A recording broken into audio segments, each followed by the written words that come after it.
Welcome back to the channel. I'm Javi, and today we are exploring Oddity Tech Class A shares and why I think it has a lot of potential for the future. It's one of my new additions to the portfolio, so stick around and let's dive right in.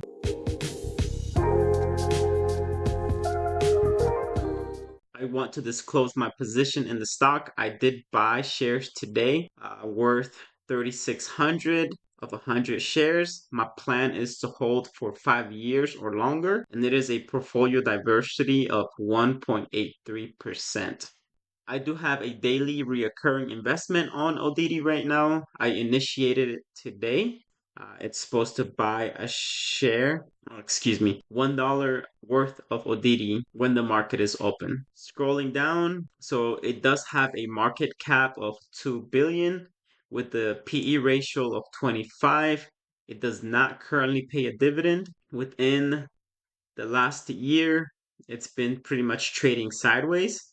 The lowest it went was $25, and the highest all time, I believe, was around $50. So usually my way of entering a stock is I buy a big amount all at once. And then I have this recurring investment in case Oddity tanks. Just like today, it went down 1.6%, which to some people that's not a lot. It's still not a lot. Usually expect your stocks to drop 50% when you buy them. I think that's something that you should assume. So don't invest money you cannot afford to lose. One of my other favorite ways to analyze a stock is by going on Google and typing in the ticker symbol. For example, here we have Oddity or odd stock, and Google will give you their Google Finance page where you can pretty much scroll down and you can find the web page. You can find the general information about it as well. Same thing, market cap of 2 billion, average volume of 383,000, still PE ratio right there. The reason I like it is because it has this chart that you can kind of see and visualize how it's been performing. For June 24, it made a revenue of 122, operating expense of 86 million, net income of 45 million with a net profit margin of 23%, earnings per share of 82 cents, and EBITDA of 55 million, which is an increase of 42% quarter over quarter. And EBITDA stands for earnings. Oh, and it kind of tells you here too. Earnings before interest, taxes, depreciation, and amortization is a measure of a company's overall financial performance, and it is used as an alternative to net income in some circumstances. So, an effective tax rate, balance sheet, cash and short-term investments 170 million, total assets 518 million, total liabilities 144 million, total equity 374, shares outstanding 57 million shares, price to book 568, return on assets is 25%, and return on capital is 35.9%.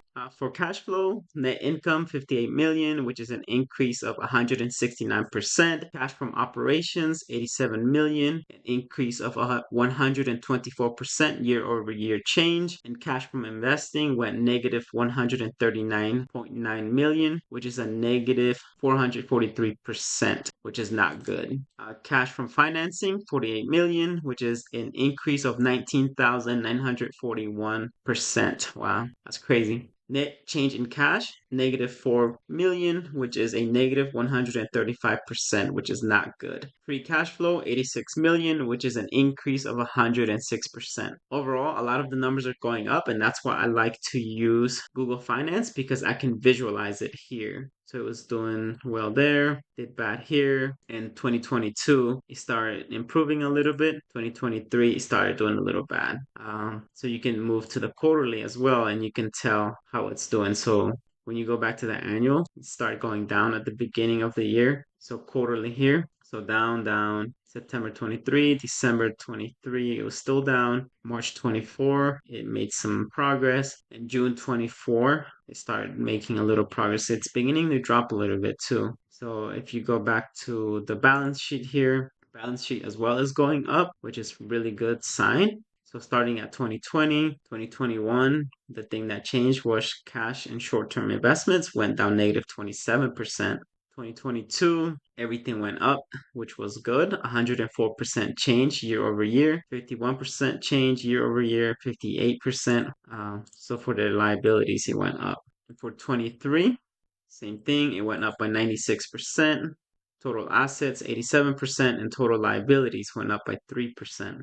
So that's good value as well. So just looking at the big trends here, annual 2020, 2021, 101% on revenue, 2022, 45% increase, and 508 million, which is 56% increase for 2023. And then you can break it down quarterly for 2023, and 24 is still in the works, but it is improving as well. Oddity published its earnings report on August 8th, 24. So we'll just go through and review some of the highlights that they went through. I realized I kept saying Oddity earlier as well. I think it's supposed to be Oddity. So let me know what you think in the comments because I don't know. I just think I got it wrong. Right off the bat, they are highlighting their mission statement or vision. And their vision is to transform the global beauty and wellness markets through Israeli technology and entrepreneurial thinking for the benefit of consumers all over the world. Their technology platform supports a portfolio of powerhouse brands.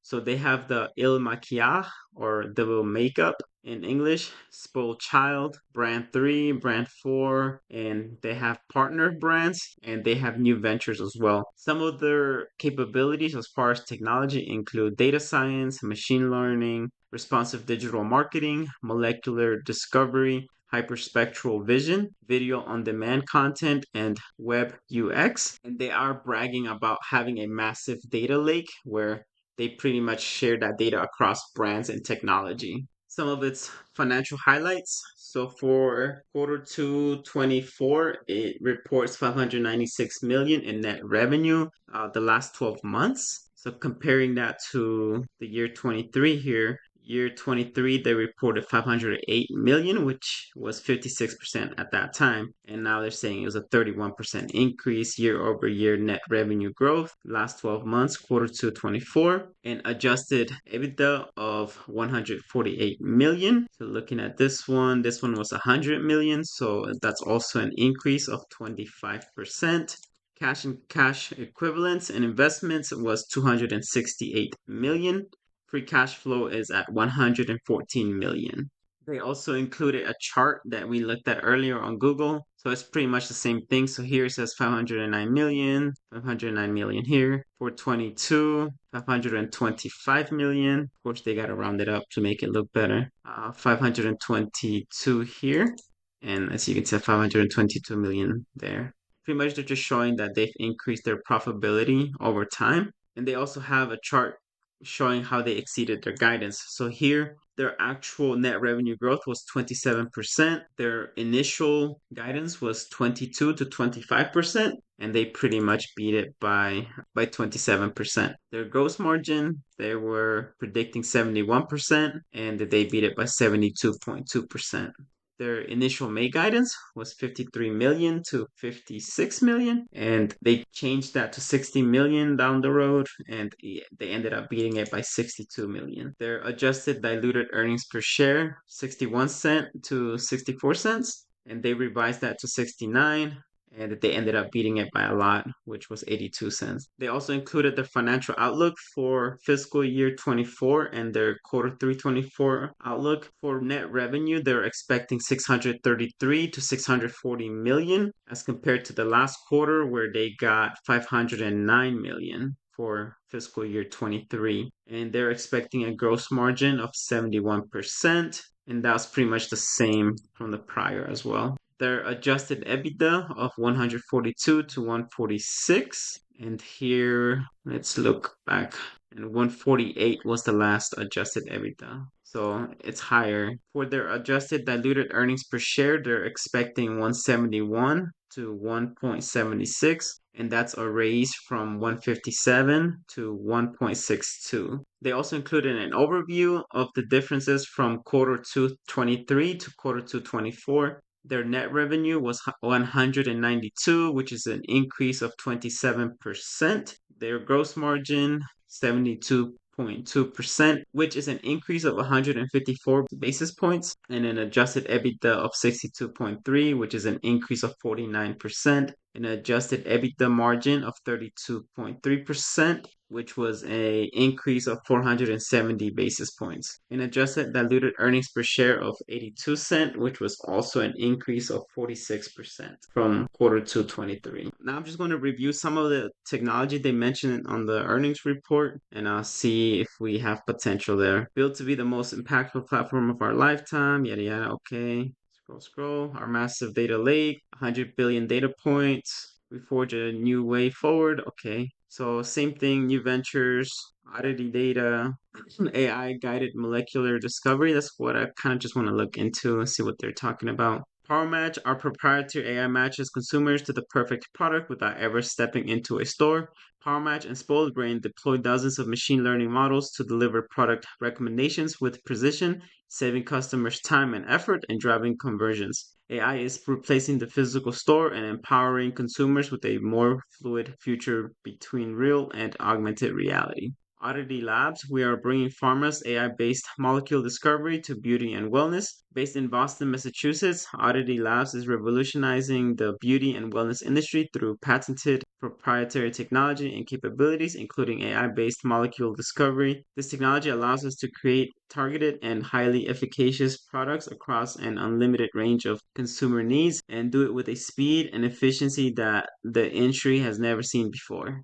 Okay. AI-based molecule discovery is a transformative frontier in product development enabled by the advancements in synthetic biology, genomic sequencing, robotics, and machine learning. Using these techniques, we redefine product efficacy through the discovery and development of small molecules, probiotic, peptides, and other biological modalities for the benefit of consumers worldwide. Kenzo is a one-of-a-kind, ever-growing database of unique trust-building content created by a vast range of influencers. This video-on-demand platform performs as a modern-day behind-the-counter brand ambassador. Kenza builds brand confidence through how-to video tutorials, consumer transformations, and expert advice, all with the ability to shop from the platform directly. Kenza provides infrastructure to launch into new markets easily by using proven and streamlined production and collection processes. Hyperspectral, I wanted to see what this was about earlier. So hyperspectral is patented software technology that allows us to turn a smartphone camera into a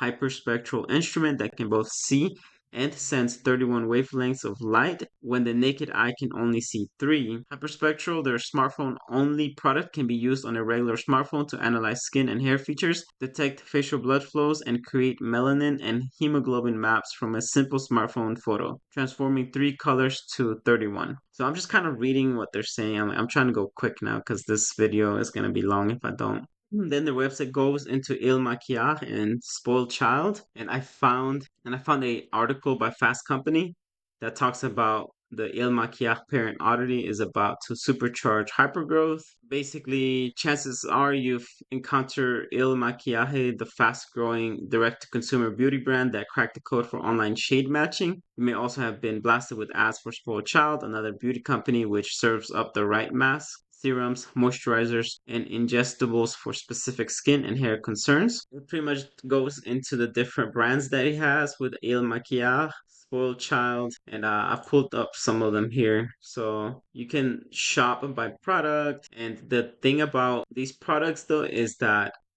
they can do the shade matching for you online without you really even leaving the house. So I think that's what makes them unique from other competitors like Ulta Beauty. And the Spoiled Child one, it has hair, skin, and wellness. And they have this little AI thing as well. And Spoiled Brain is an AI that determines the exact products you need by combining millions of data points with your personal profile. Try the product for free for 21 days, full size, no samples, just pay for shipping. Finally, another key differentiator that sets Oddity apart from other competitors such as Ulta is that it's all digital, it's direct to consumer, vertical stack, personalized, and data centric. And that is their competitive advantage that is helping them grow every day. On the topic of competitors, Ulta Beauty is one of their biggest competitors. Warren Buffett just bought shares of Ulta Beauty, so that's what kind of set the idea in my brain about like, oh, what about cosmetic companies? And I started searching and I ran into Oddity, who I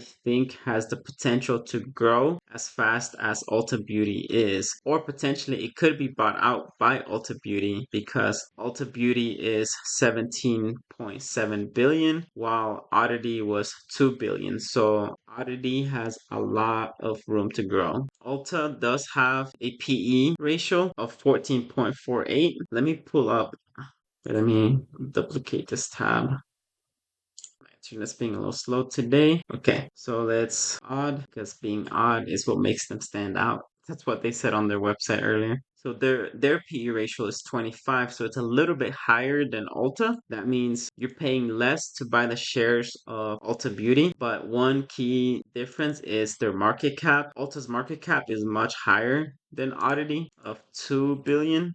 And that's why I think Oddity will grow much faster than Ulta as far as stock price goes, especially if they keep innovating and coming out with new products, especially with their acquisition of Revela and pretty much developing nice biotech type products. But otherwise, that pretty much concludes this video. I know I'm probably not the right person to cover this type of stock. It is a cosmetic company after all. I do not use any of these products, but I do like the numbers. The numbers do speak louder than cosmetics to me. We will continue watching the new earnings reports and see how they are performing. And if they have a drop in sales or something goes wrong, we will know and we'll reconsider our position in the stock. But as of right now, I am a current shareholder and looking at Ulta as well. You know, I might diversify and add Ulta just so I don't even have to choose. And that's the beauty of the stock market, is because you don't have to choose a stock and be in love with it. You can just diversify and make sure that you are protected against any corrections that happen within the stock market. But thank you for watching the video. I hope that it was helpful. Please come back and watch some more. Make sure you like, comment, and subscribe. And see you on the next one. Make sure you go follow me on Twitter or X. I am beginning to post on here a little more, especially about call credit spreads and put credit spreads and how I usually collect monthly premium. So if that's something you're interested in, make sure you go check it out and follow.